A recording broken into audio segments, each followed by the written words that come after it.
చూస్తున్నాం బంగారం వెండి ధరల పెరుగుదలకు భారీగా బ్రేక్ పడిందనే చెప్పాలి. ఫ్యూచర్స్ మార్కెట్లో అలాగే ఎంసీఎక్స్ మార్కెట్లో డాలర్ విలువ పడిపోవడమే ఇందుకు ప్రధాన కారణంగా చెప్తున్నారు. మొన్నటి వరకు కూడా మనం చూసాం బంగారం వెండి ధరలకు సంబంధించి హెచ్చుతగ్గులు అనేవి ఎక్కువగా కనిపిస్తూ ఉన్నాయి. ఒక్కోసారి ఆకాశాన్ని తాకుతున్నాయి బంగారం వెండి ధరలు, మరోసారి తీవ్రంగా కూడా పతనమవుతున్న పరిస్థితి. మళ్ళీ ఇప్పుడు తాజాగా బంగారం వెండి ధరలు పతనమైనట్టు కూడా మనకు సమాచారం అందుతుంది. డాలర్ బలహీన పడ్డమే ఇందుకు ప్రధాన కారణంగా కూడా చెప్తున్నారు. ఎంసీఎస్ మార్కెట్లో 10 గ్రాముల 24 క్యారెట్ల బంగారంపై 1200 రూపాయల వరకు కూడా తగ్గినట్టు చెప్తూ ఉన్నారు. మొత్తంగా 1,53,532 దగ్గర 24 క్యారెట్ల బంగారం ధర ట్రేడ్ అవుతూ ఉంది.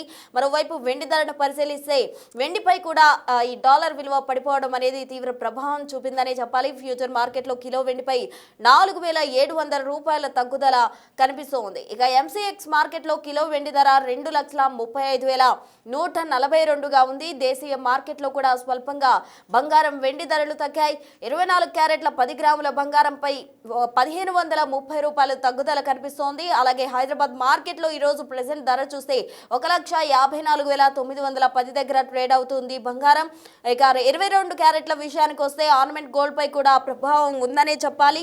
10 గ్రాములు దగ్గర 1,400 రూపాయలు కూడా తగ్గినట్టు 1,42,000గా కూడా అమ్మకాలు జరుగుతూ ఉన్నాయి. అయితే వెండి ధరలు మాత్రం స్థిరంగా కొనసాగుతూ ఉన్నాయి. స్థిరంగా అంటే కిలో వెండి ధర 2,65,000 వరకు కూడా కొనసాగుతూ ఉంది. మొత్తంగా బంగారం వెండి ధరలు భారీగా పతనమవుతూ వస్తున్నాయని చెప్పాలి. హెచ్చుతగ్గులు అనేవి ఎప్పుడు స్టేబుల్ అవుతాయి? ఈ హెచ్చుతగ్గుల విషయంలో ఇంట్రెస్ట్ ఎవరైతే వీటికి సంబంధించి ఇన్వెస్ట్మెంట్స్ చేస్తూ ఉంటారో వారందరూ చేయడం మంచిదా కాదా? అసలు ఇటువంటి సిచ్యువేషన్లో ఎటువంటి డెసిషన్ తీసుకోవాలి? బంగారం ఈ టైంలో కొనుగోలు చేయడం మంచిదా? ఒకవేళ పెరుగుతూ ఉంది సడన్గా టైంని బట్టి కూడా బంగారం ధరల్లో కావచ్చు వెండి ధరల్లో కావచ్చు హెచ్చుతగ్గులు ఉన్నాయి కాబట్టి ఎటువంటి డెసిషన్ తీసుకుంటే మంచిది, ఈ టైంలో ఇన్వెస్ట్ చేయడం మంచిదా కాదా అన్న విషయాలు గోల్డ్ ఎక్స్పర్ట్ ప్రభు గారిని అడిగి తెలుసుకుందాం. బిగ్ టీవీతో మాట్లాడేందుకు ఆయన సిద్ధంగా ఉన్నారు ఫోన్ లైన్ ద్వారా. నమస్తే ప్రభు గారు. చూస్తూ ఉన్నాం ప్రభు గారు, మనం గోల్డ్ అండ్ వెండి ప్రైసెస్లో భారీగా కూడా తగ్గుదల అనేది కనిపిస్తోంది. డాలర్ విలువ పడిపోవడమే ఇందుకు ప్రధాన కారణంగా కూడా చెప్తున్నారు. అయితే మొన్నటి వరకు కూడా ఈ రెండు ధరలు ఆకాశాన్ని తాకాయి. ఇప్పుడు సడన్గా పడిపోవడం జరుగుతుంది. హెచ్చుతగ్గులు అనేవి ఇలాగే కంటిన్యూ అవుతాయా, లేకపోతే ఒక దగ్గర స్థిరంగా ఉండే అవకాశం ఉందా? అసలు ఎటువంటి డెసిషన్ తీసుకోవాలంటారు ఈ టైంలో? డాలర్ కొంచెం స్ట్రెంత్ అయింది కదా, స్ట్రెంత్ అవుతున్నప్పుడు హయ్యర్ రేట్స్ లో మెటల్స్ కి కొంచెం ఇబ్బంది అన్నట్టు. ఎందుకంటే ఇంట్రెస్ట్ రేట్లు తగ్గించరు, నెక్స్ట్ ఇంట్రెస్ట్ రేట్ తగ్గించరు అన్నప్పుడు ఇంట్రెస్ట్ రేట్ తగ్గితే మెటల్స్ కి ఇది ఎక్కువ ఫ్లో వస్తుంది కాబట్టి దాని అనుగుణంగా ఇప్పుడు ఇంట్రెస్ట్ రేట్లు నెక్స్ట్ తగ్గించరు. మేబీ జూన్ లో ఉన్నట్టుంది, ఏప్రిల్ మార్చ్ లో ఉన్నట్టుంది.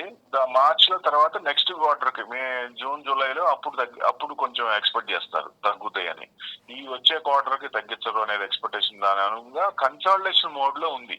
అంటే బాగా పెరిగింది కాబట్టి కొంచెం రీట్రేస్మెంట్ అయింది, కన్సల్టేషన్ మోడ్ లో ఉంది. అంటే డైరెక్షనల్ మూవ్ లాగా, అంటే గ్లోబల్ లిక్విడిటీ కండిషన్స్ ఉన్నాయి, యుఎస్ డాలర్ మూవ్మెంట్ ఒకటి చూడాలి, బాండ్ డీల్స్ కొంచెం ఉన్నాయి, జియోపొలిటికల్ క్యూస్ ఇవన్నీ ఉన్నాయి కాబట్టి అది కొంచెం కన్సల్టేషన్ మోడ్ లో, అంటే 4,900 4,850 to 4,900 ఆ రేంజ్ లో. మనకి హై ఎంత ఇంటర్నేషనల్ గోల్డ్ తీసుకుంటే $5,600. సో ఎప్పుడైతే మనకి 5,200 నుంచి 5,300 రీటెస్ట్ అయినప్పుడు దెన్ రికార్డ్ హైస్ మారే అవకాశాలు ఉన్నాయి ఆ లెవెల్స్. అంటే కన్సాలిడేషన్ మోడ్ లో గోల్డ్ ఉంది. సిల్వర్ కొంచెం బ్రాడర్ బూలిష్ స్ట్రక్చర్ ఉంది. అంటే ఎట్లా బాగా స్టీప్ పుల్ బ్యాక్ అయింది కదా, బాగా యావరేజ్ ప్రైజెస్ కంటే బిలో వచ్చింది. అదే గోల్డ్ అయితే యావరేజ్ ప్రైజెస్ కంటే కిందకి రాలేదు, బట్ సిల్వర్ యావరేజ్ ప్రైస్ కంటే కిందకి వచ్చింది. అంటే షార్ట్ టర్మ్ కొంచెం బేరిష్ ప్రెషర్ ఉంది, ఎక్స్టెండెడ్ కొంచెం కరెక్టివ్ ఫేజ్ కొంచెం సిల్వర్ లో ఉండొచ్చు. మిడ్ టు లాంగ్ టర్మ్ అయితే మళ్ళీ కన్స్ట్రక్టివ్ గానే ఉంది. స్టడీ ఇండస్ట్రియల్ డిమాండ్స్ ఉన్నది, స్ట్రక్చరల్ సప్లై కన్స్ట్రైంట్స్ ఉన్నాయి, డిస్పైట్ ఎలివేటెడ్ వాలటాలిటీ ఇవన్నీ అనుగుణంగా కొంచెం చిన్నది, కొంచెం డౌన్ సైడ్ కొంచెం వాసన ఉంది సిల్వర్ కి. గోల్డ్ అయితే అబోవ్ యావరేజెస్ లెవెల్స్ లో ఉంది, కన్సాలిడేషన్ మోడ్ లో ఉంది. ఎప్పుడైతే మళ్ళీ 5,000 అబోవ్ వచ్చిందో మళ్ళీ కొంచెం మూవ్మెంట్ వచ్చే ఛాన్స్ ఉంటుంది. అప్పుడు 5200 5300 కనుక క్రాస్ అయితే, ఆ రెసిస్టెన్స్ కనుక క్రాస్ అయితే నెక్స్ట్ హై విల్ క్రాస్, అంటే it will retest all time high, అంటే 5600 ఆ రేంజ్ లో మళ్ళీ దాటే అవకాశాలు ఉంటాయి. సో ఏదైనా కన్సాలిడేషన్ మోడ్ లో ఉంది. ఇప్పుడు మీకు ఆ, అంటే సిల్వర్ ఇంటర్నేషనల్ చూసుకుంటే $75 ఆ రేంజ్ లో ఉంది. సో అది కొంచెం నెక్స్ట్ స్టెప్ అంటే మీకు 95 టు 105 ఆ రేంజ్ లో, అంటే $75 అబోవ్ కనుక ట్రేడ్ అయితే నెక్స్ట్ చిన్న చిన్నగా మీకు ఈ కన్స్ట్రక్షన్ సప్లై ఏంటి కన్స్ట్రక్షన్ లో ఏం తేడా రాదు కాబట్టి, స్ట్రక్చర్ లో డిమాండ్ అండ్ సప్లైలో డిమాండ్ ఇంకా ఉంది కాబట్టి చిన్న చిన్నగా ఒక డిప్ ఇచ్చి మళ్ళీ ఇంకొంచెం పెరిగే అవకాశాలు ఉన్నాయి. కాబట్టి $75 అబోవ్ ఇంటర్నేషనల్ ట్రేడ్ అవుతూ నెక్స్ట్ సపోర్ట్స్ లెవెల్ 95 టు 102 అది కనుక క్రాస్ అయితే ఆల్ టైమ్ హై 121 క్రాస్ అయ్యే ఛాన్స్ ఉంటుంది. సిల్వర్ మటుకు లాంగ్ టర్మ్ లో మళ్ళీ ఆల్ టైమ్ హై క్రాస్ అయ్యే ఛాన్సెస్ ఎక్కువ ఉంటాయి ఏది గోల్డ్ కంటే. బట్ గోల్డ్ కన్సల్టేషన్ మోడ్ లో ఉంది, అంత పెరగపోవచ్చు, ఇదివరకు ఉన్నంత పెరగపోవచ్చు. బట్ ఏదైనా ఇరాన్ ఇష్యూ వస్తుంది అంటున్నారు, ఏదైనా ఇష్యూ వస్తే అప్పుడు చెప్పలేము. అంటే ప్రభు గారు మొన్నటి వరకు కూడా సిల్వర్ మనం చూసాము 4 లక్షల పైచిలకు వరకు కూడా ఎగబాకిన పరిస్థితి. అటువంటి సిచ్యువేషన్ మళ్ళీ వస్తుందంటారా? సిల్వర్ లో ఇన్వెస్ట్ చేయడం ఈ టైంలో మంచిదంటారా? అంటే ఇప్పుడు సిల్వర్ లో ఇప్పుడు ఎందుకు పెరిగింది ఒక రకం చూద్దాం. దేనికి పెరిగింది? Market strategy. అంటే ఇక సిల్వర్ లో డిమాండ్ పెరుగుతుంది. సిల్వర్ లో డిమాండ్ పెరుగుతున్నప్పుడు ఆల్ ఆఫ్ ఏ సడన్ రాలేదు కదా. ఇప్పుడున్న సిల్వర్ కి అసలు ఒరిజినల్ పిక్చర్ ఇంకా స్టార్ట్ కాలేదు. Green energy, renewable energy start అయినప్పుడు సిల్వర్ గానీ కాపర్ గానీ విపరీతంగా అవసరం ఉంటుంది. సో అప్పుడు అసలు నెక్స్ట్ గ్రీన్ ఎనర్జీ కనుక ఫుల్ లెంత్ గా స్టార్ట్ అయితే సిల్వర్ అసలు అందుబాటులో ఉండదు, చాలా తక్కువ ఉంటుంది, డిమాండ్ ఎక్కువ ఉంటుంది, సప్లై తక్కువ ఉంటుంది. కాబట్టి రేట్ ఇంకా మీరు 410 అంటున్నారు, అది 410 క్రాస్ అయ్యే ఛాన్స్ ఉంటుంది. కానీ ఎప్పుడు అని ఎక్స్పెక్ట్ చేయొద్దు. అంటే లాస్ట్ ఇయర్ వచ్చింది, ఈ సంవత్సరం కూడా అట్లా వస్తుందని ఎక్స్పెక్ట్ చేయకూడదు. చిన్న చిన్నగా స్టెప్ బై స్టెప్ గా కన్స్ట్రక్టివ్ గా పెరిగే ఛాన్స్ ఉంటుంది. మళ్ళీ 4,10,000 మన MCX లో లిస్ట్ అయింది. ఆ 4,10,000 రాదా అంటే రాదు అని చెప్పలేము, వస్తుంది అంటే వస్తుంది అని కూడా అనలేము. కానీ చిన్న చిన్నగా ఈ మార్కెట్ స్ట్రాటజీలో కనుక మార్పు లేకుండా ఉంటే డెఫినెట్ గా మనం 410 దాటే అవకాశాలు ఉంటాయి.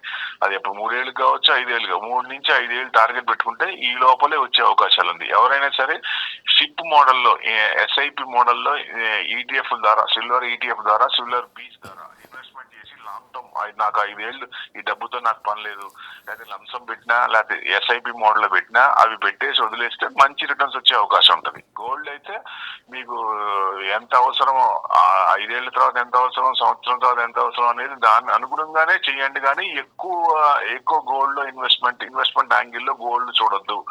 Only silver, metals, other metals ఉన్నాయి కదా. ఇప్పుడు సిల్వర్ ఉంది, అన్సంగ్ హీరో కాపర్ ఉంది, తర్వాత జింక్ ఉంది, అల్యూమినియం ఉంది, ఇవన్నీ ఉన్నాయి. సో ఫ్యూచర్ లో కూడా అతి తొందరలో కూడా కాపర్ ETFs, కాపర్ బీస్ కూడా వచ్చే అవకాశాలు ఉన్నాయి, ప్రయత్నాలు జరుగుతున్నాయి. అది సో అవి కూడా మన మెటల్స్ లో డైవర్సిఫైడ్ చేసి పెట్టుకుంటే ఎవరైనా సరే, ఎందుకంటే ఇప్పుడు జనరల్ గా ఏ ఫండ్ వచ్చినా 10 to 15% మెటల్స్ లో పెట్టాలి. ఎక్కువ పెట్టి ఎవరైనా సరే, మనకున్న 10 లక్షలు ఉందనుకోండి క్యాపిటల్, మొత్తం నా మెటల్స్ లో పెరుగుతున్నాయి, బాగా పెరుగుతున్నాయి, మళ్ళీ ఆయన చెప్పాడు 4 లక్షలు 10,000 వస్తుంది దాంట్లో పెట్టేద్దాం అనుకోకూడదు. డైవర్సిఫై చేయాలి. ఈక్విటీలో బాగా డౌన్ లో ఉన్నాయి, మంచి స్టాక్ సెలెక్ట్ చేసుకొని 80%, 85% ఈక్విటీలో పెట్టి 10 to 15% మెటల్స్ లో డైవర్సిఫై చేసి పెట్టుకుంటే డెఫినెట్ గా లాంగ్ టర్మ్ లో మంచి రిటర్న్స్ వచ్చే అవకాశాలు ఉన్నాయి. ఓకే. సో ప్రభు గారు, అంటే గోల్డ్ అండ్ సిల్వర్ రెండింటిని కంపేర్ చేస్తే ఇన్వెస్ట్మెంట్ అనేది సిల్వర్లో చేస్తే మంచిదంటారు? 100% సిల్వరే. ఇన్వెస్ట్మెంట్ యాంగిల్ అయితే సిల్వరే. Okay. Silver and copper, other metals, copper, zinc, aluminium ఇవన్నీ ఉన్నాయి. అంటే ఒకే దాంట్లో పెట్టకుండా మీకున్న క్యాపిటల్ ని డైవర్సిఫై చేసి పెట్టుకోవాలి ఎవరైనా. అప్పుడు ఏమవుతుందంటే, ఇప్పుడు 4 లక్షలు 10,000 కొనుక్కున్న పరిస్థితి ఏంటి? ఇప్పుడు 2011 లో 75కి వచ్చి అక్కడి నుంచి 38కి వచ్చింది. ఇప్పుడు మళ్ళీ సపోజ్ ఏదైనా మార్కెట్ స్ట్రాటజీలో తక్కువ వచ్చి మళ్ళీ అంత టైం తీసుకుంటే మనం దాంట్లో ఉండగలమా? అంత హోల్డ్ చేసుకుంటే మనకి కష్టమే కదా ఎవరికైనా సరే, ఇన్వెస్టర్స్ కనే వాళ్ళు. సో డైవర్సిఫైడ్ చేసి పెట్టుకుంటే మంచిదని ఉద్దేశం. ఒకవేళ మన క్యాపిటల్ లో ఒక 5%, 10% ఉన్నా అది పడినా పెద్ద డిఫరెన్స్ కనపడదు. అదే మీరు 10 లక్షలు పెట్టి 10% అంటే భయం వేస్తుంది. అది మీరు 10 లక్షల్లో 10% పెట్టేస్తే అది పెద్ద పడినా, దాంట్లో 10% పడినా పెద్ద ఎఫెక్ట్ పడదు. చల్ వీ కెన్ వెయిట్ అనే ఆలోచన వస్తుంది, ధైర్యం వస్తుంది, మనోధైర్యం వస్తుంది. That's the difference. డైవర్సిఫైడ్ చేసినప్పుడు ఎప్పుడైనా సరే ఎవరైనా కొంచెం టెన్షన్ లేకుండా, టెన్షన్ ఉంటుంది బట్ కొంచెం ఇప్పుడు 4,10,000 లో కొన్నాళ్ళు అమ్మ ఇవాళ వస్తుందా రేపు వస్తుందా నెక్స్ట్ మంత్ వస్తుందా అది సెకండ్ కి చూస్తూ ఉంటారు. అది అంత టెన్షన్ తీసుకోవద్దు అంట నేను. ఎప్పుడైనా సరే డైవర్సిఫైడ్ చేసినప్పుడు ఎస్ బిందాస్, ఇవాళ కాకపోయినా రేపైనా నాకు వస్తుంది అని వదిలేసాం అనుకోండి, డెఫినెట్ గా వస్తుంది. ఓకే యా ఓకే ప్రభు గారు, ఇప్పుడు కాలంలో అందరూ అంటూ ఉన్నారు మొన్నటి వరకు కూడా పెళ్లిళ్ళ సీజన్కి ముహూర్తాలు లేవు, ఇక రానున్నది ముహూర్తాల సీజన్ కాబట్టి ఇంకా పెరిగే అవకాశం ఉంది అని, దేశీయ మార్కెట్లో ఎక్కువగా ధరలు పెరిగే అవకాశం ఉంది అంటున్నారు. అలా ఏమన్నా జరగచ్చు అంటారా? రిటైల్ పర్సెంటేజ్ ఎంత ఉంది, ఎంత ఎంత ఎంత పర్సెంటేజ్ కొంటారు? రిటైల్ పర్సెంటేజ్ తక్కువే కదా. సెంట్రల్ బ్యాంక్స్ ఎక్కువ చేస్తున్నాయి, ఇంకా ఆపలేదు అది గోల్డ్. వాళ్ళు ఎక్కువ చేస్తున్నారు కాబట్టి డౌన్ సైడ్ పడినప్పుడల్లా వాడిని బాగా ఎక్కువ చేసుకుంటున్నారు. సో వాళ్ళు అమ్మటం మొదలు పెడితే బాగా పడచ్చు, కానీ పెరగటం అనేది ఇప్పుడు గోల్డ్ రిటైల్ పర్సెంటేజ్ ఎంత పెరిగినా అంత మూవ్మెంట్ రాదు. కన్సాలిడేషన్ ఫేజ్ లో ఉంది, ఆ ఫేజ్ లోనే మీకు మూవ్మెంట్ రావాలంటే రిటైల్ వాళ్ళు ఎంత అమౌంట్ పెట్టాలా, ఎంత అమౌంట్ ఇది ఎంత బయింగ్ జరగాల గోల్డ్. సో అందుకని ఎప్పుడైనా సెంట్రల్ బ్యాంక్స్ కొన్నప్పుడే కొంచెం చేంజెస్ బాగా వస్తాయి. సో వీళ్ళు ఏదైనా ఇష్యూస్ వచ్చినప్పుడు, లేకపోతే ఇరాన్ ఇష్యూ ఏదైనా వార్లు కానీ ఇట్లాంటి ఏదైనా కొత్త న్యూస్ వచ్చినప్పుడు, అప్పుడు ఎసెట్ క్లాస్ లో ఈక్విటీ ఇబ్బంది పడినప్పుడు గోల్డ్ హెడ్జ్ చేసుకుంటారు కాబట్టి పొజిషన్స్ పెరుగుతాయి. అట్లా పొజిషన్స్ పెరిగినప్పుడు దాని అనుగుణంగా మూవ్మెంట్ వస్తుంది. అట్లా ఏం ఇష్యూస్ కనుక లేకపోతే చిన్నగా గోల్డ్ అంత పెరగకపోయినా కొంచెం పాజిటివ్ అంటే ఈ లెవెల్స్ ఉంటాయి, support levels 4,900 down side support level, 5,000 above first resistance, next 5,200 నుంచి 5,300. ఆ రెసిస్టెన్స్ కనుక దాటండి నెక్స్ట్ ఆల్ టైమ్ హై రావాలంటే ఏదో ఒక ఇది జరగాల, ఎక్కడో చోట వార్లు లేదా issues, geo political tensions, economic concerns negative గా రావడం ఇట్లాంటివి ఉండాలి. ఉన్నప్పుడు అప్పుడు తొందరగా పెరిగే ఛాన్స్ ఉంటుంది. ఓవరాల్ గా అంటే పట్టం కూడా గోల్డ్ మరి పెరగట్లేదు బాగా పడిపోద్దా అంటే అంత ఎక్స్పెక్ట్ చేయొద్దు. అంత వాళ్ళు కనుక సెంట్రల్ బ్యాంక్ చైనా బాగా ఎక్కువ చేస్తుంది, వాళ్ళు కనుక అమ్మటం మొదలు పెడితే అప్పుడు మీకు 1,00,000 కంటే కిందకి వచ్చే ఛాన్స్ ఉంటుంది. వాళ్ళు అమ్మకుండా ఇంకా ఎక్కువ చేస్తున్నారంటే ఇవి ఏదో కన్సాలిడేషన్ మోడ్ లో ప్లస్ ఆర్ మైనస్ డైలీ ఒక 500 పాయింట్స్ 1,000 పాయింట్స్ ఆ రేంజ్ లో ఉండొచ్చు. కానీ మామూలుగా ఏదైనా నెగిటివ్ న్యూస్ ఉన్నప్పుడే కొంచెం జూమ్ అవుద్ది, పాజిటివ్ ఉన్నప్పుడు కొంచెం చిన్నగానే ఉండే అవకాశాలు ఉన్నాయి. అంటే ఇన్వెస్ట్మెంట్ యాంగిల్లో అయితే మీకు సిల్వరే బెస్ట్. ఎవరికైనా సరే గోల్డ్ అవసరార్థం ఎంతో అంతవరకే కొనుక్కుంటే మనకి టెన్షన్ లేకుండా ఉంటుంది. ఓకే ప్రభు గారు, థ్యాంక్ యూ సో మచ్ అండి. Okay, thank you. Yeah thank you. So చూస్తున్నాం కదా, ప్రభు గారు బిజినెస్ అనలిస్ట్గా కూడా ఉన్నారు, గోల్డ్ ఎక్స్పర్ట్గా కూడా ఉన్నారు. ఆయన ఇచ్చిన ఇన్ఫర్మేషన్ ప్రకారం అయితే ప్రజెంట్ ఎవరైతే ఇన్వెస్టర్స్ ఇన్వెస్ట్ చేయాలనుకుంటున్నారో గోల్డ్ కావచ్చు, సిల్వర్లో కావచ్చు, ఇతర మెటల్స్లో కావచ్చు, వారంతా కూడా ఎక్కువగా ఇన్వెస్ట్మెంట్ రూపంలో అయితే కనుక సిల్వర్లో ఇన్వెస్ట్ చేయడం మంచిది అని చెప్తున్నారు. ఒక 3 to 5 ఇయర్స్లో ఖచ్చితంగా అనుకున్న రాబడి వస్తుందని కూడా చెప్తూ ఉన్నారు. మరోవైపు గోల్డ్ అయితే ఎంతవరకు అవసరమో అంతవరకు కొంటేనే మంచిది, అనవసరంగా ఇన్వెస్ట్ చేయడం అంత కరెక్ట్ కాదు. ఎందుకంటే ఇప్పుడు ప్రజెంట్ కన్సాలిడేషన్ అనే పీరియడ్లో ఉంది కాబట్టి అది తదుపరి ఎటువంటి ముందుకు వెళ్తుందా, ఎలా ఉండబోతుంది అన్న దానికి సంబంధించి ఒక క్లారిటీ లేని సిచ్యువేషన్ కాబట్టి ఎక్కువగా కూడా సిల్వర్లో ఇన్వెస్ట్ చేస్తే మంచిది అంటూ కూడా చెప్తూ ఉన్నారు. మొత్తంగా గోల్డ్ అండ్ సిల్వర్ ప్రైసెస్ ఎక్కువగా కూడా పడిపోయిన సిచ్యువేషన్ నెలకొంది కాబట్టి ఎవరైనా కూడా అటు కొనుగోలుదారులు కావచ్చు, ఎవరైనా ఇన్వెస్ట్మెంట్ చేసే వాళ్ళు కావచ్చు, ఎక్కువగా సిల్వర్ వైపు మొగ్గు చూపితే మంచిదంటూ కూడా చెప్తూ ఉన్నారు.